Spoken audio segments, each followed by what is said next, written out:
అందరికీ నమస్కారం. Welcome back to our channel. ఈరోజు కొత్తిమీర టమాటో పచ్చడి ఎలా చేయాలో చూపెడతాను. ఈ కొత్తిమీర టమాటో పచ్చడి రుచిగా టేస్టీగా రావాలంటే ఇలా సింపుల్ ఇంగ్రీడియంట్స్ తోటైతే మీకైతే షేర్ అయితే చేస్తున్నాను.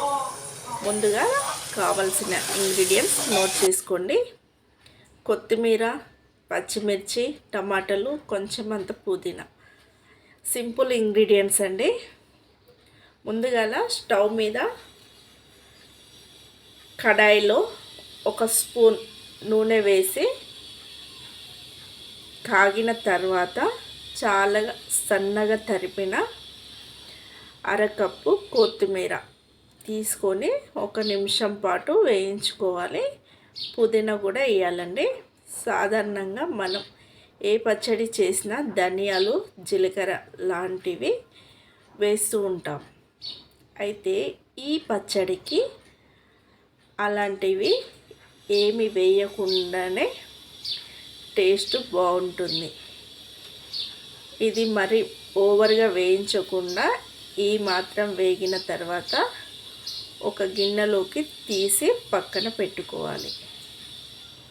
ఇప్పుడు ఇందులోనే ఇంకొక స్పూన్ నూనె వేసి నూనె కాగిన తర్వాత తినే కారానికి తగ్గట్టు 7-8 పచ్చిమిరపకాయలను కట్ చేసి ముక్కలుగా చేసుకొని వేసుకోవాలి.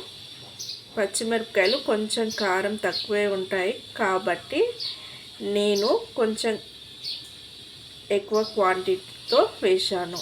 మీరు వాడుకునే పచ్చిమిర్చి ఘాటును బట్టి ఎక్కువ తక్కువ అడ్జస్ట్ చేసుకోవచ్చు. ఈ మిర్చీలు ఈ మాత్రం వేసిన తర్వాత ఇందులో 5-6 మీడియం సైజు టమాటాలను సన్నగా కట్ చేసి ముక్కలుగా చేసుకొని వేసుకోవాలి. ఇందులో రుచికి సరిపడు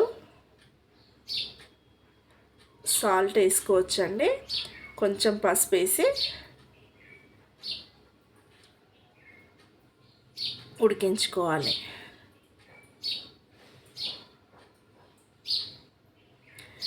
చిన్న ఉసిరికాయ సైజ్ అంతా చింతపండు వేసుకోవాలండి.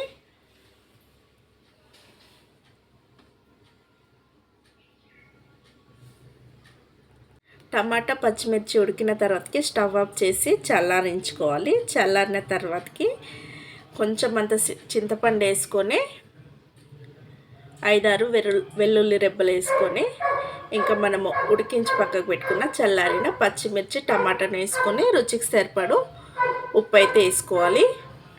ఉప్పు వేసుకొని ఇంకా మిక్సీ అయితే పట్టుకోవాలండి. టమాటా పచ్చిమిర్చి పచ్చడి అయితే రెడీ అయింది. ఇప్పుడు ఇందులోకి ముందుగా వేయించి పక్కకు పెట్టుకున్న కొత్తిమీర ఇందులో వేసుకొని